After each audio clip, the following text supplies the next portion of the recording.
Okay, this is a short introduction on how to condition the dog to a positive reinforced recall by a tone on the collar. So this is about the tone on the collar. The advantages of the tone on any e-collar which has them as an option are the frequency is designed for the average dog. Today is a windy day. Blowing a whistle, the dog might not hear it if it's in the wrong direction, but the tone on the e-collar is the same decibel level to the dog all the time, no matter where the dog is. That's the advantage. They are very responsive to the tone on the e-collar, but then if they're trained enough, they are responsive to whistles as well. The frequency on the whistle is, most whistles is very good for a dog's hearing.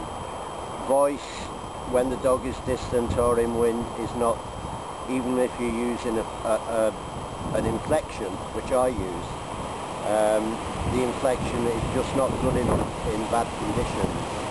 And if the dog is in drive, it probably doesn't hear at all.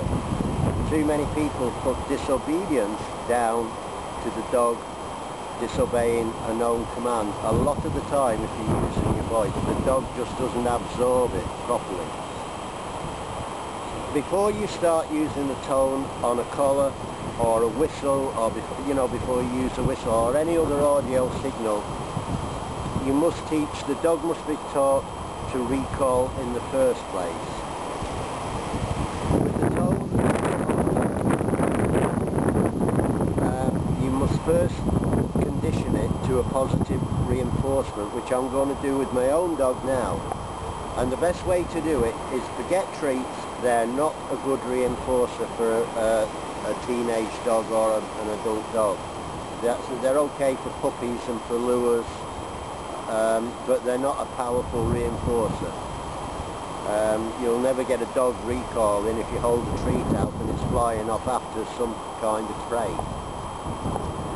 So just do a short little game and at the same time press the tone on the collar before you start teaching the dog recall with the collar. The dog must already know recall anyway. So I'm going to call my dog in now. I'm going to call my dog in now and show you the short little game during which I'll be pressing this beeper and she will hear the tone on the collar. The collar will therefore be a very positive thing for her. And if you watch closely, you'll notice that I'm going back from the dog all the time, or most of the time, which is a foundation for every recall. Thingy, good girl, here. Thingy, in, come on. Now this dog is obviously already conditioned to this, but I'm just going to show you how you will start it anyway. Now this is a positive reinforcement associated with the tone. Ray! Yay! Yay! Yay! Good girl! Great! And do that 3 or 4 times and you can start to train the dog to recall to the tone on its own. That's how you positively reinforce the tone on an e-collar.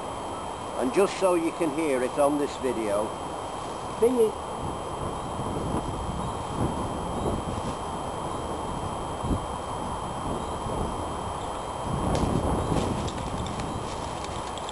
This is the tone on the e-collar.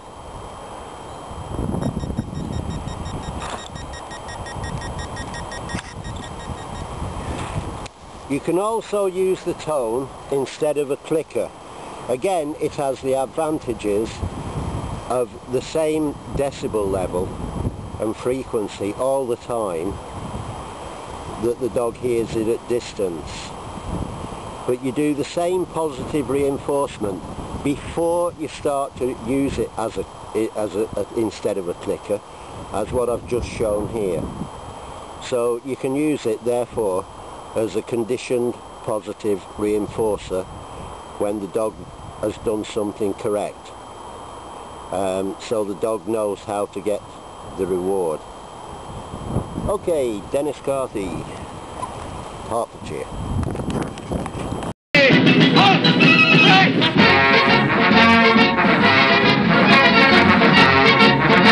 Recaller from this situation now, and watch the enthusiasm of response. Now, recall, there, immediate. Good girl, good girl. Oh, jeez. Recall again.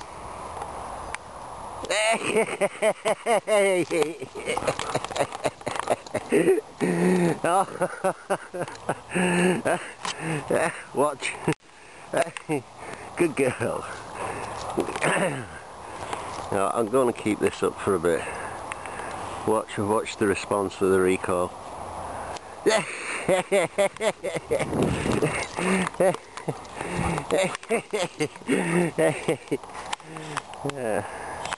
Okay, I think that's given a good representation, a normal representation, not that of the esteemed Rachel Casey, Esquire, of University of Bristol.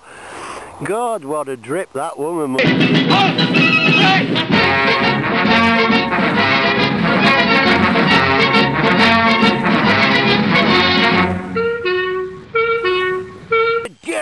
Good girl, thingy. Good girl. Oh.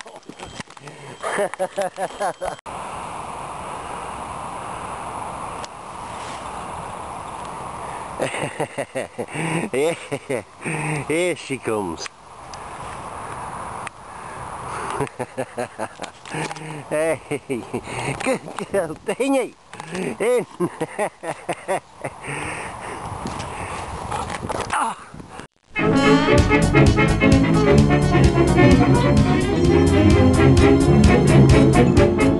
I know a fat old policeman, he's always on our street. A fat and jolly red-faced man, he really is a treat.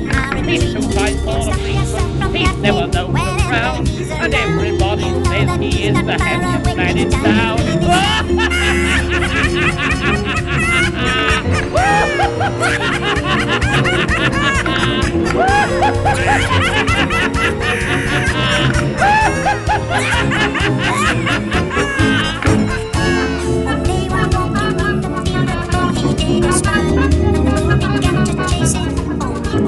He laughed upon what you mean, he laughed upon his feet. He laughed at everybody when he's walking in the street. He never can stop laughing, he says he's never tried. But once he did arrest the man and laughed until he cried.